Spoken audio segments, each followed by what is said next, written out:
கம்மியாகும். ஸோ இந்த இன்ஃபெக்ஷன்ஸ் வராமல் இருக்க நம்ம சில ப்ரிகாஷன்ஸ் எடுக்க வேண்டியிருக்கும். அது என்னன்னு இப்போ பார்க்கலாம்.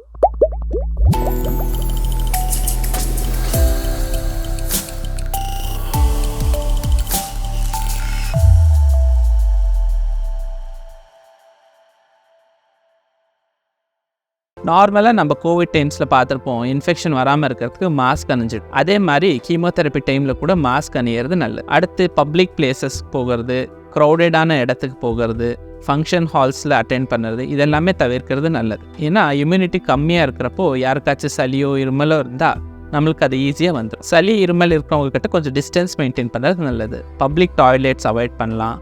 அடுத்து நம்ம ஃப்ரெஷ்ஷாக இருக்கிற ஃப்ரூட்ஸ் வெஜிடபிள்ஸை அப்படியே சாப்பிடாம அதோட தோலை நீக்கிட்டு இல்லைன்னா ஸ்டீம் பண்ணிவிட்டு சாப்பிட்றது மூலமாக அதனால் வரக்கூடிய இன்ஃபெக்ஷன்ஸை தடுக்கலாம்.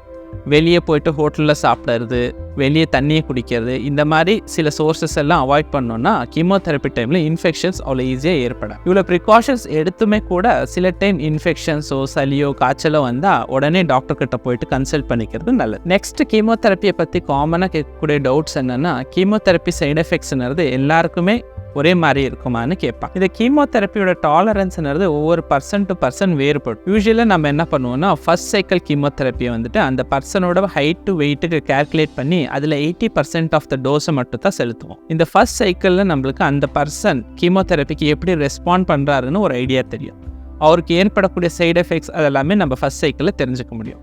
ஸோ இதை தெரிஞ்சிட்டதுக்கு அப்புறமா செகண்ட் சைக்கிளில் அந்த சைடு எஃபெக்ட்ஸை குறைக்கிறதுக்கு மருந்துகளை நம்ம முன்கூட்டியே செலுத்த முடியும். இதனால் சைடு எஃபெக்ட்ஸுமே கம்மியாகும். கீமோதெரப்பி டைமில் ரெகுலரான ரொட்டீனான ஒர்க் பண்ண முடியுமான்னு மோஸ்ட் காமனாக பேஷண்ட்ஸ் கேட்பாங்க. கீமோதெரப்பி டைம்லேயும் சரி, கீமோதெரப்பிக்கு அப்புறமும் சரி, நம்ம ரொட்டீனான ஆக்டிவிட்டீஸை ஃபாலோ பண்ணணும். யூஸ்வலாக நிறைய ஒர்க் பண்ணக்கூடிய பேஷண்ட்ஸ் என்ன பண்ணுவாங்கன்னா, வீக்கெண்ட்ஸில் வந்துட்டு கீமோதெரப்பி எடுத்துப்பாங்க.